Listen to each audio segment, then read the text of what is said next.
ಕಾಣಿಕೆಯನ್ನು ಕೊಟ್ಟಿದ್ದೀವಿ. ದೇವ್ರ ಸೇವಕರಿಗೆ ಏನು ಕೊಟ್ಟಿದ್ದೀವಿ? ಕಾಣಿಕೆಯನ್ನು ಕೊಟ್ಟಿದ್ದೀವಿ. ಮತ್ತೇನು ನಡೆದಿದೆ? ಆಶೀರ್ವಾದ. ಪ್ರತಿ ವಾರ ಇಷ್ಟೇನಲ್ವ? ಅದು ಇದಾಗುತ್ತಾ? ಈ ವಚನದಲ್ಲಿ ಆಗುತ್ತಾ? ಈ ವಚನಕ್ಕೆ ಸಂಬಂಧಪಟ್ಟಿದ್ದದು ನಿಮ್ಮ ದೇಹವನ್ನು ಮೀಸಲಾಗಿಯೂ ಸಜೀವ ಯಜ್ಞವಾಗಿಯೂ ಸಮರ್ಪಿಸಿರಿ ಅಂತ. ಇದಕ್ಕಾಗುತ್ತಾ ಪ್ರೇರೆ? ಇಲ್ಲಿ ಕಲ್ತ್ರೇ ಅದು ಆಗುತ್ತೆ. ಇಲ್ಲಿ ಬಂದಿಲ್ಲ, ನಾವು ಸಭೆಯಾಗಿ ಕೂಡಿಲ್ಲ, ಸಭೆಯಾಗಿ ಬಂದಿಲ್ಲ, ದೇವ್ರ ವಾಕ್ಯವನ್ನು ಕೇಳಿಲ್ಲ, ದೇವರನ್ನ ಘನಪಡಿಸಿಲ್ಲ, ಸ್ತುತಿ ಹಾಡುಗಳನ್ನು ಆಡಿಲ್ಲ ಅಂತಂದರೆ ಇದು ಆಗಲ್ಲ. ಇದು ಪರಿಪೂರ್ಣಕ್ಕೆ ಹೋಗಲ್ಲ. ನಾವು ಸಂಪೂರ್ಣ ಜ್ಞಾನದಲ್ಲಿ ಹೋಗಬೇಕಾದ್ರೆ ಪ್ರಿಯರ ದೇವ್ರ ಮಕ್ಕಳಿರ ಖಂಡಿತವಾಗಿ ಮೊಟ್ಟ ಮೊದಲು ದೀಕ್ಷಾಸ್ಥಾನ ತೊಗೊಂಡ ಮೇಲೆ ಸಭೆಯಾಗಿ ಖಂಡಿತವಾಗಿ ಕೂಡಲೇಬೇಕು. ಆಮೇಲೆ ಬೆಳೀತಾ ಬೆಳೀತಾ ಬೆಳೀತಾ ಬೆಳೀತಾ ಸಂಪೂರ್ಣವಾಗಿ ದೇವ್ರಿಗೋಸ್ಕರ ನಾವು ಸಮರ್ಪಣೆ ಆಗಬೇಕು ಅಂತ ಹೇಳ್ತಾರೆ. ಹಾಗೆ ಸಮರ್ಪಣೆ ಆದವರು ಇದ್ದಾರಾ? ಅಪೊಸ್ತಲರು ಹಾಗೆ ಸಮರ್ಪಣೆ ಆಗಿದ್ದಾರಾ? ಅಲ್ಲೇ ಇದ್ದಾರಾ? ಅದು ದೇವರು ಮೆಚ್ಚುವಂಥ ಆರಾಧನೆ ಅಂತ ಹೇಳ್ತಾರೆ. ಇದು ಆರಾಧನೆ ಅಲ್ವಾ? ಆರಾಧನೆಯಲ್ಲಿ ಒಂದು ಭಾಗ. ಆರಾಧನೆ ಅಲ್ಲ ಅಂತ ನಾನು ಹೇಳ್ತೇನೆ, ಆರಾಧನೆಯಲ್ಲಿ ಒಂದು ಭಾಗ. ಅಬ್ರಹಾಮನು ಮಾಡಿದ ಆರಾಧನೆ ಅಲ್ವಾ? ಅವರು ಮಾಡಿದ್ದು ಒಂದು ಭಾಗ. ಅದು ಹಳೆ ಒಡಂಬಡಿಕೆ ಅಂತೀರಾ? ಹಳೆ ಒಡಂಬಡಿಕೆ ಇದ್ದರೂ ಕೂಡ ಅದರಲ್ಲಿ ಒಂದು ಭಾಗ ಅದು. ಅದೇ ಪ್ರಕಾರ ಆತ್ಮೀಯ ರೀತಿಯಲ್ಲಿ ಸತ್ಯಕ್ಕೆ ತಕ್ಕ ಹಾಗೆ ನಾವು ಮಾಡಬೇಕಂದ್ರೆ ಪ್ರಾರಂಭದಲ್ಲಿ ಕಲಿತಾ ಇದ್ದೀವಿ, ಮತ್ತು ಸಂಪೂರ್ಣವಾಗಿ ನಾವು ಹೋಗಬೇಕು, ಸೇವೆಯಲ್ಲಿ ಹೋಗಬೇಕು ಪ್ರಿಯರೇ. ನೀವು ಅಲ್ಲೇ ಇದ್ದರೆ ಪರಲೋಕದಲ್ಲಿ ಸ್ವಲ್ಪ ಪ್ರತಿಫಲ ಸಿಗುತ್ತೆ. ಯಾಕೆಂದರೆ ನಮ್ಮ ಜೀವಿತವನ್ನು ಸಂಪೂರ್ಣವಾಗಿ ದೇವರಿಗೆ ಮೀಸಲಾಗಿಟ್ಟಾಗ, ಸಂಪೂರ್ಣವಾಗಿ ದೇವರಿಗೆ ಸಮರ್ಪಿಸಿದಾಗ ಪರಲೋಕದಲ್ಲಿ ಬಹಳ ಫಲ ಸಿಗುತ್ತೆ. ಪರಲೋಕದಲ್ಲಿ ಬಹಳ ಫಲ ಸಿಗಬೇಕಾದ್ರೆ ಈ ಮಾತನ್ನು ಖಂಡಿತವಾಗಿ ಪಾಲಿಸಬೇಕು. ಪರಲೋಕದಲ್ಲಿ ಸ್ವಲ್ಪ ಫಲ ಸಿಕ್ಕರೂ ಪರವಾಗಿಲ್ಲ, ನಾನು ಪ್ರಾರ್ಥನೆಗೆ ಬರ್ತೀನಿ, ಆಡಾಡ್ತೀನಿ, ಸ್ವಲ್ಪ ಕಾಣಿಕೆ ಕೊಡ್ತೀನಿ, ಭಕ್ತಿಯಿಂದ ಜೀವಿಸ್ತೀನಿ ಅಂದರೆ ತಕ್ಕ ಹಾಗೆ ಸ್ವಲ್ಪ ಫಲ ಸಿಗುತ್ತೆ, ಇಲ್ಲಂತಲ್ಲ. ಆದರೆ ಸಂಪೂರ್ಣವಾಗಿ ಬಹಳ ಫಲ ಸಿಗಬೇಕಂದ್ರೆ ಏನು ಮಾಡಬೇಕಂತ ಹೇಳ್ತಾರೆ? ಈ ಮಾತಿನ ಪ್ರಕಾರ ಪಾಲಿಸ್ಬೇಕಂತಾರೆ. ಇವಾಗ ಒಬ್ಬ ಯುವಕನು ದೊಡ್ಡ ಐಶ್ವರ್ಯವಂತನು ಯೇಸು ಕ್ರಿಸ್ತರ ಬಳಿಗೆ ಬಂದ್ರ ಪ್ರಭುವೇ, ನಾನು ನಿತ್ಯ ಜೀವವನ್ನು ಪಡ್ಕೊಳ್ಬೇಕಾದ್ರೆ ಏನು ಮಾಡಬೇಕು ಅಂದಾಗ, ನಿನಗೆ ಗೊತ್ತಿದ್ವಲ್ಲ ಮೋಶ ಕೊಟ್ಟಿರುವಂಥ ಆಜ್ಞೆಗಳು ಗೊತ್ತಿದೆ, ಅದೆಲ್ಲ ಚಿಕ್ಕವನಿಂದಾಗ ನಾನು ಪಾಲಿಸ್ಕೊಂಡು ಬರ್ತಿದ್ದೀನಿ ಪ್ರಭುವೇ ಅಂತ. ಹಾಗಿದ್ದರೆ ನಿನಗೊಂದು ಕಡಿಮೆ ಆಗಿದೆ, ಪರಲೋಕದಲ್ಲಿ ನಿನಗೆ ಬಹಳ ಫಲ ಸಿಗಬೇಕು ಅಂದ್ಕೊಂಡ್ರೆ ನೀನೇನು ಮಾಡಬೇಕು? ನಿನ್ನಲ್ಲಿ ಏನೇನು ಆಸ್ತಿ ಎಲ್ಲ ಇದೆಯೋ ಎಲ್ಲ ಬಡವರಿಗೆ ಹಂಚಿ ನನ್ನನ್ನು ಹಿಂಬಾಲಿಸು ಅಂತ ಹೇಳಿದ್ರು. ಎಲ್ಲವನ್ನು ಹಂಚಿ ನನ್ನನ್ನು ಹಿಂಬಾಲಿಸು ಅಂತ ಹೇಳಿದ್ರು. ಹೌದಲ್ವ? ಅರ್ಥ ಏನು ಅಂದರೆ ಪರಲೋಕದಲ್ಲಿ ನಿನಗೆ ಬಹಳ ಫಲ ನಿನಗೆ ಸಿಗಬೇಕಾದ್ರೆ ಅದೆಲ್ಲ ಬಿಟ್ಬಿಡು. ಅಂದರೆ ಆ ಆಲೋಚನೆ ಬಿಟ್ಬಿಡು. ನೀನು ಏನಿದೆ ಎಲ್ಲ ಹಂಚ್ಬಿಡು, ಎಲ್ಲರೂ ಕೊಟ್ಬಿಡು. ಯಾರ್ಯಾರಿದ್ದಾರೆ ಬಡವರು ಇದ್ದಾರೆ ಎಲ್ಲರೂ ಕೊಟ್ಟು ಬಂದ್ಬಿಡು. ಪರಲೋಕದಲ್ಲಿ ನಿನಗೆ ಬಹಳ ಏನಿರುತ್ತಂತೆ? ಫಲ ಸಿಗುತ್ತೆ ಅಂತ ಹೇಳಿದ್ದಾರೆ. ಅದೇನದು ಬಹಳ ಫಲ? ಅದೇ ಇದು ರೋಮಾಪುರದವರಿಗೆ ಬರೆದ ಪತ್ರಿಕೆ 12ನೇ ಅಧ್ಯಾಯ. ಅಂದರೆ ಈ ದೇಹ, ಈ ಹೃದಯ ದೇವ್ರಿಗೋಸ್ಕರ ಮೀಸಲಾಗಿಡುವಂಥದ್ದು. ಯಾರಿಟ್ಟಿದ್ದಾರೆ ಅಂತ ನೋಡುವಾಗ ಅಪೊಸ್ತಲರು ಇಟ್ಟಿದ್ದಾರೆ, ಸ್ಟೆಫೇನನ್ನು ಇಟ್ಟಿದ್ದಾರೆ. ಅದೇ ಪ್ರಕಾರ ಪೌಲನು ಕೂಡ ಏನು ಮಾಡಿದ್ದಾರೆ ಹೇಳಿ ಪ್ರಿಯರೇ? ಅವರು ಈ ದೇಹ ದೇವ್ರಿಗೋಸ್ಕರ ಮೀಸಲಾಗಿಟ್ಟಿದ್ದಾರೆ ಪ್ರಿಯರ ದೇವರ ಮಗ. ಮತ್ತು ನಾವು ಕೂಡ ಈ ದೇಹವನ್ನು ಮೀಸಲಾಗಿ ದೇವ್ರಿಗೋಸ್ಕರ ಇಡಬೇಕಾ? ಅಥವಾ ಏನೋ ಒಂದು ಆಸೆಗಳನ್ನು ಇಟ್ಕೊಂಡು ಹಿಂಬಾಲಿಸ್ಬೇಕಾ? ಏನೋ ಒಂದು ಆಸೆಗಳನ್ನು ಇಟ್ಕೊಂಡು ಹಿಂಬಾಲಿಸ್ಬೇಕಾ? ನಮ್ಗೆ ಇನ್ನೂ ಆಸೆಗಳಿರುತ್ತೆ. ನಮ್ಗೆ ಇನ್ನೂ ಏನಿರುತ್ತೆ ಅಂದರೆ ಈ ಲೋಕದಲ್ಲಿ ಆಸೆಗಳಿರುತ್ತೆ. ಇವ ಆಸೆಗಳೆಲ್ಲ ಕೂಡ ಬದಿಗಿಟ್ಟು ನಾನು ದೇವ್ರಿಗೋಸ್ಕರ ನೇಮಿಸಲ್ಪಟ್ಟಿದ್ದೀನಿ. ನನ್ನ ಜೀವನ ದೇವ್ರಿಗೋಸ್ಕರ. ನನ್ನ ಜೀವನ ಯಾರಿಗೋಸ್ಕರ? ದೇವ್ರಿಗೋಸ್ಕರ ಅಂತೇಳಿ ಸಿದ್ಧರಾಗಬೇಕು. ಹೌದಲ್ವ? ಈ ಮಾತಿನ ಅರ್ಥ ಅದೇನಾ? ಬೇರೆನಾ? ಏನೇನು ಬರ್ತಾ? ಒಂದ್ಸರಿ ಆಲೋಚನೆ ಮಾಡಿ. ಆ ರೀತಿಯ ಅಪೊಸ್ತಲನಾಗಿರುವಂಥ ಪೌಲನು ಸಿದ್ಧನಾಗಿದ್ದಾನೆ ಇಲ್ವ ಅಂತ ನೋಡುವಾಗ ಫಿಲಿಪ್ಪಿಯವರಿಗೆ ಬರೆದ ಪತ್ರಿಕೆ 1ನೇ ಅಧ್ಯಾಯ 21ನೇ ವಚನವನ್ನು ನೋಡಿ. ಅಂದರೆ ಪ್ರಿಯರ ದೇವ್ರ ಮಕ್ಕಳಿರ, ದ್ವೇಷ ಇಟ್ಕೊಂಡು ನಾನು ಮಾತಾಡ್ತಾ ಇಲ್ಲ. ನನ್ನ ಆತ್ಮೀಯರೆಲ್ಲರೂ ಕೂಡ ಆತ್ಮಿಕವಾಗಿ ಬೆಳಿಬೇಕನ್ನೋದೇ ನಮ್ಮ ಆಲೋಚನೆ. ನನ್ನ ಆತ್ಮೀಯರಲ್ವ, ನಾನು ಮಾತ್ರ ಅಲ್ಲ, ನನ್ನ ಆತ್ಮೀಯರೆಲ್ಲರೂ ಕೂಡ ಅಭಿವೃದ್ಧಿ ಆಗಬೇಕು, ಆತ್ಮಿಕವಾಗಿ ಬೆಳಿಬೇಕು. ಎಲ್ಲರೂ ಬೆಳಿಬೇಕು ಪ್ರಿಯರ ದೇವ್ರ ಮಕ್ಕಳಿಗೆ. ನನಗೆ ಬದುಕೋದಾದರೆ ಸತ್ತರೆ ನನಗೆ ಲಾಭ ಇದೆ. ಅದೇ ಪ್ರಕಾರ ಪ್ರಭುಗೋಸ್ಕರ ಅನೇಕ ಪ್ರಾಂತಗಳನ್ನು ತಿರುಗಿದ್ದಾರೆ ಅವರು. ಸುವಾರ್ತೆ ನಿಮಿತ್ತವಾಗಿ ಪ್ರಯಾಣ ಮಾಡಿದ್ದಾರೆ ಅಂತೇಳಿ ಸುಮಾರು ಭಾಗಗಳನ್ನು ಮಾತಾಡಿದೆ. ಹೌದಲ್ವ? ಪೌಲನು ಯಾವಾಗ ಯಾವ ಪ್ರಾಂತದಲ್ಲಿ ಜನ್ಮಿಸಿದ, ದೇವರನ್ನು ನಂಬದೇ ಇದ್ದಾಗ ಹೇಗಿದ್ದ, ದೇವರನ್ನ ನಂಬಿದ ಮೇಲೆ ಹೇಗೆ ಆತ ನಡ್ಕೊಂಡ, ಎಲ್ಲೆಲ್ಲಿ ಸಭೆಗಳನ್ನು ಸ್ಥಾಪಿಸಿದ, ಎಷ್ಟು ಪ್ರಾಂತಗಳನ್ನು ತಿರುಗಾಡಿದ, ಎಷ್ಟು ಪ್ರಾಂತಗಳಲ್ಲಿ ಅವಮಾನ ಪಟ್ಟ, ಇವೆಲ್ಲ ಕೂಡ ಅನೇಕ ವಿಷಯಗಳನ್ನು ಹೇಳ್ಕೊಂಡು ಬಂದಿದೆಯೋ ಬಂದಿಲ್ವೋ ಪ್ರಿಯರೇ? ಇವೆಲ್ಲ ಹೇಳ್ಕೊಂಡು ಬಂದು ಅನೇಕ ವಿಷಯಗಳನ್ನು ತೋರಿಸಿದೆ. ಒಟ್ಟಿನಲ್ಲಿ ಆತನ ಜೀವನದಲ್ಲಿ ಏನು ಕಾಣುತ್ತೆ ಅಂತ ನೋಡುವಾಗ ಯೇಸು ಬಿಟ್ಟರೆ, ದೇವ್ರು ಬಿಟ್ಟರೆ ಬೇರೆ ಏನಿಲ್ಲ ಆತನ ಹೃದಯದಲ್ಲಿ. ಏನು ಕಾಣುತ್ತೆ ಆತನ ಹೃದಯದಲ್ಲಿ ಅಂದರೆ ಸಂಪೂರ್ಣ ಹೃದಯದಲ್ಲಿ ಯೇಸು ಕಾಣ್ತಾರೆ. ಅವ್ರ ಹೃದಯದಲ್ಲಿ ತಂದೆ ಆದ ದೇವ್ರು ಕಾಣ್ತಾರೆ. ಅವ್ರ ಹೃದಯದಲ್ಲಿ, ಅವರ ಹೃದಯದಲ್ಲಿ ದೇವರಿದ್ದಾರೆ, ಅವರ ಹೃದಯದಲ್ಲಿ ಯೇಸು ಪ್ರಭು ಇದ್ದಾರೆ, ಅವರ ಹೃದಯದಲ್ಲಿ ಪವಿತ್ರಾತ್ಮರಿದ್ದಾರೆ. ದೇವರ ಕೆಲಸ ಇದೆ. ಒಟ್ಟಲ್ಲಿ ದೇವರ ಕೆಲಸವನ್ನು ನಾನು ಮುಟ್ಟಿಸಬೇಕು, ದೇವರ ಕೆಲಸವನ್ನು ನಾನು ಮುಟ್ಟಿಸ್ಬೇಕು ಎಂಬ ಒಂದು ಆಲೋಚನೆ ಬಿಟ್ಟರೆ ಬೇರೆ ಆಲೋಚನೆ ಅವ್ರಿಗಿಲ್ಲ. ಅದಕ್ಕಾಗಿ ಕೊನೆಯದಾಗಿ ಪ್ರಾಣ ತ್ಯಾಗನೇ ಮಾಡ್ತಾರೆ. ಇದು ಹೋದ್ರೆ ಹೋಗ್ಲಿಬಿಟ್ಟು ನನಗೆ ಬೇಕಾಗಿಲ್ಲ ಅಂತಾರೆ. ಕೆಲವು ಸಂದರ್ಭಗಳಲ್ಲಿ ದುಡಿದು ಕೆಲಸ ಮಾಡಿ ಸುವಾರ್ತೆ ಮಾಡ್ತಾರೆ. ಯಾರ ಹತ್ರ ಕೂಡ ಹಣ ಕೇಳಲ್ಲ, ನೀವು ಹಣ ಬೇಕಾಗಿಲ್ಲ, ನನಗೆ ನನ್ನ ಕಷ್ಟ ಏನಿದೆ ನಾನು ಮಾಡ್ಕೊಡ್ತೀನಿ ಅಂತ. ಪ್ರಿಯರ ದೇವ್ರ ಮಕ್ಕಳಿರ, ನಾವು ಬೆಂಗಳೂರು ಪಟ್ಟಣಕ್ಕೆ ಬಂದ ಮೇಲೆ ಹಣದಗೋಸ್ಕರ ಸೇವೆ ನಿಂತ್ಕೊಂಡಿಲ್ಲ, ಹಣ ಕೊಡ್ತಾರಂತ ಸೇವೆಗೆ ಹೋಗಿಲ್ಲ, ಸ್ವಂತ ಕೈಯಿಂದ ಖರ್ಚು ಮಾಡಿಕೊಂಡು ಸೇವೆಗೆ ಹೋಗಿದ್ದೀವಿ. ದೇವ್ರು ಕೊಟ್ಟರೆ ತೊಗೊಳ್ತೀವಿ, ದೇವ್ರು ಕೊಟ್ಟರೆ ನೀವು ದೇವ್ರು ಕೊಟ್ಟರೆ ನೀವು ತೊಗೊಳ್ರಿ. ಸೇವೆಯಲ್ಲಿದ್ದವರು ಇಲ್ಲ ನನಗೆ ಬೇಡ, ಯಾರಾದರೂ ಸೇವೆ ಮಾಡೋರು ಕೊಡೋಣ ಅಂತೀರ, ಕೊಡ್ರಿ.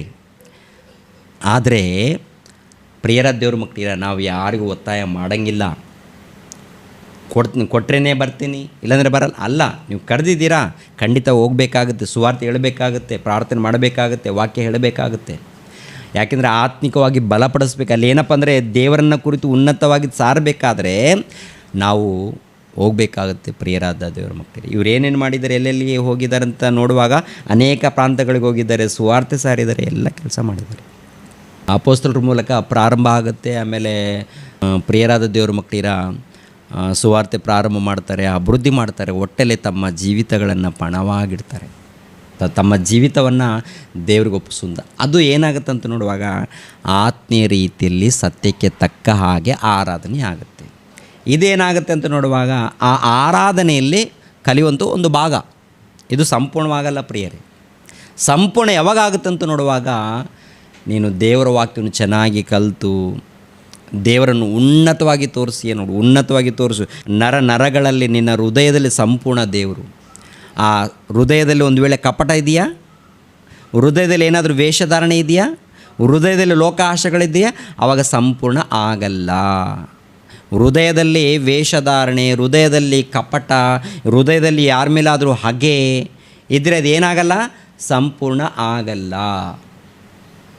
ನಾವು ಯಾರ ಮೇಲೆ ದ್ವೇಷ ಬೇಡ, ಯಾರ ಮೇಲೆ ಹಗೆ ಬೇಡ, ಯಾರ ಮೇಲೆ ಹೊಟ್ಟೆ ಕಿಚ್ಚು ಬೇಡ. ನಾನು ದೇವರಿಗೆ ಸೇವಕನು, ನಾನು ದೇವರಿಗೆ ಮಗನು, ನಾವು ದೇವರಿಗೆ ಮಕ್ಕಳು ಅಷ್ಟೇ.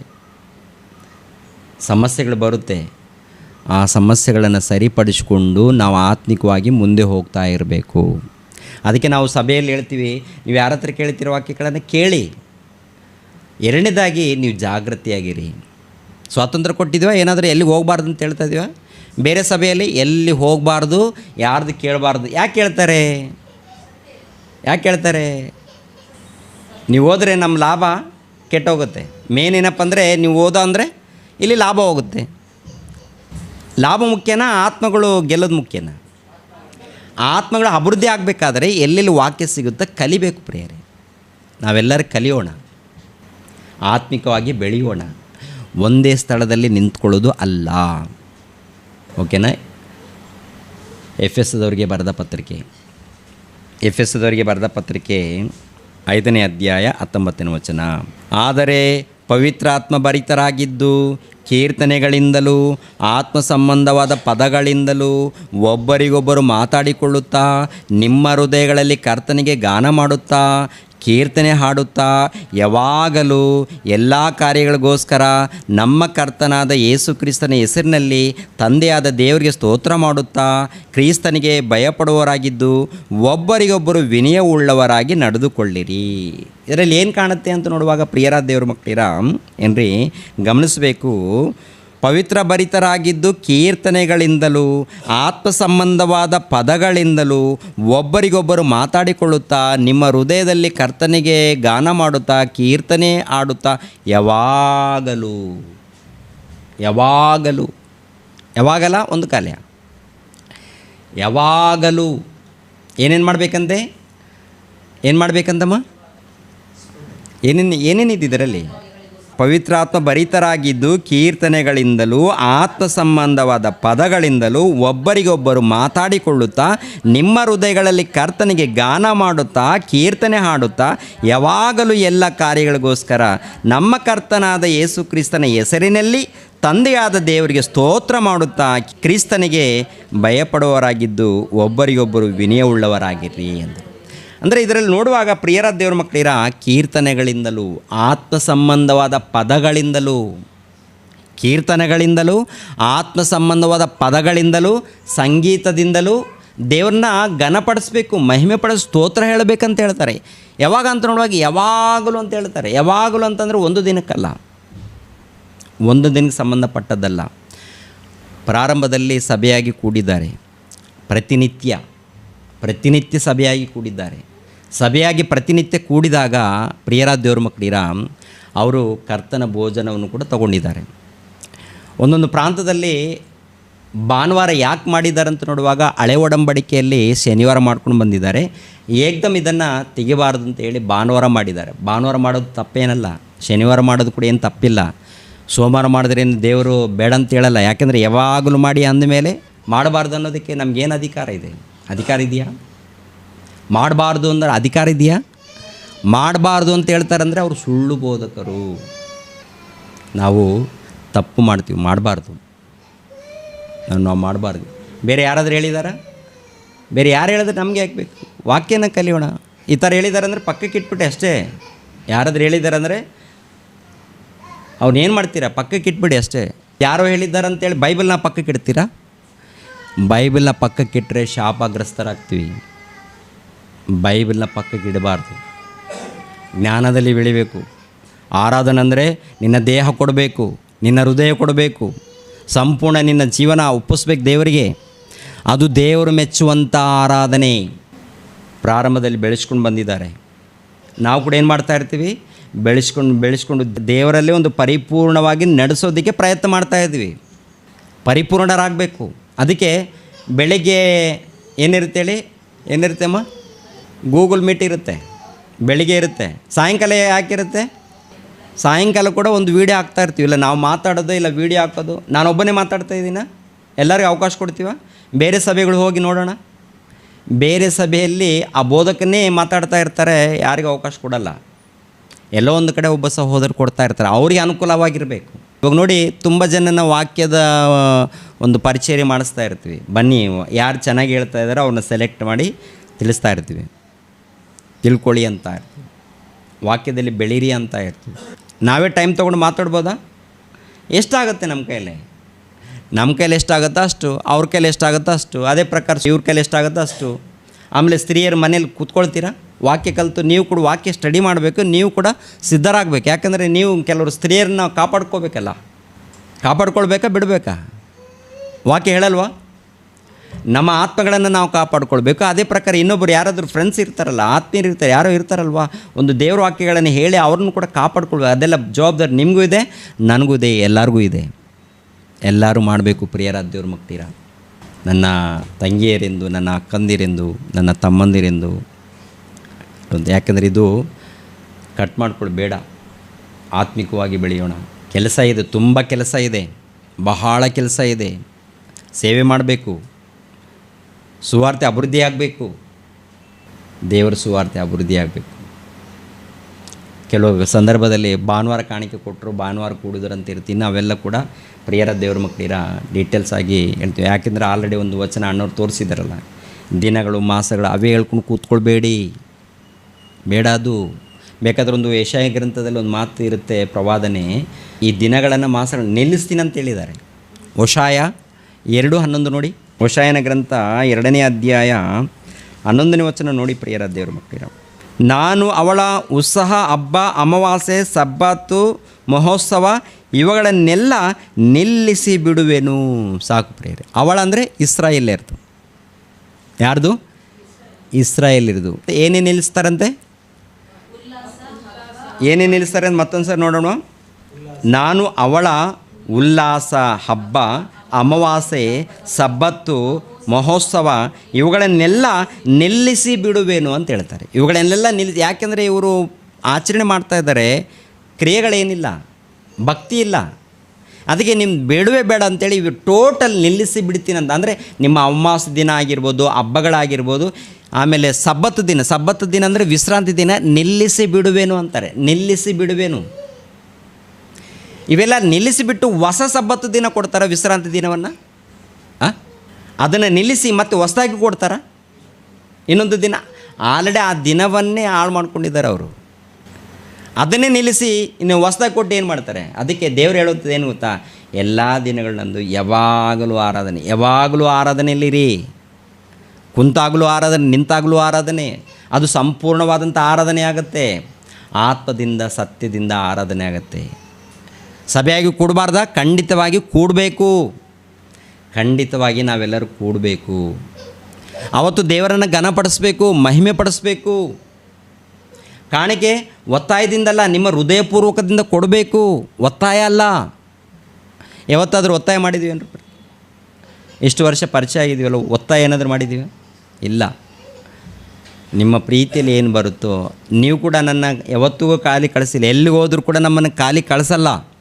ಎಲ್ಲಿಗೆ ಹೋದರೂ ಅವರು ಪ್ರೀತಿಯಿಂದ ಕೊಡ್ತಾ ಇರ್ತಾರೆ. ಕೆಲವು ಟೈಮಲ್ಲಿ ನಾವೇ ಕೈಯಲ್ಲಿ ಇಟ್ಕೊಂಡು ಹೋಗ್ತೀವಿ, ಕೊಟ್ಟಿಲ್ಲಲ್ಲ ಅಂಥೇಳಿ ಅವ್ರ ಬಳಿಗೆ ಹೋಗೋದು ಬಿಟ್ಟಿಲ್ಲ.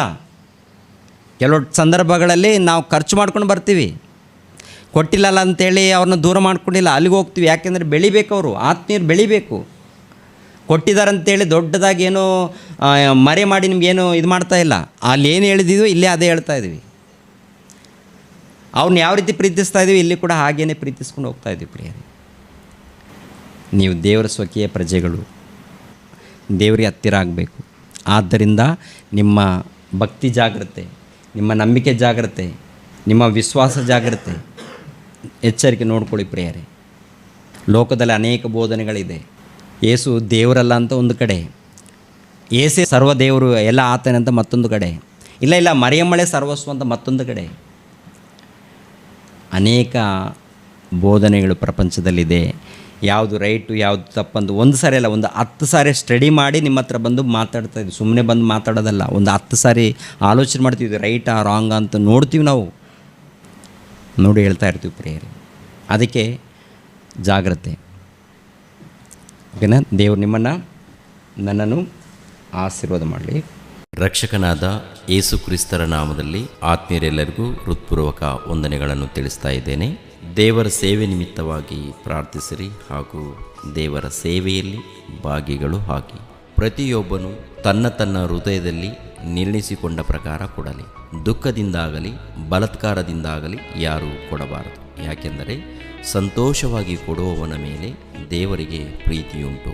2 ಕೊರಿಂಥದವರಿಗೆ ಬರೆದ ಪತ್ರಿಕೆ 9ನೇ ಅಧ್ಯಾಯ 7ನೇ ವಚನ.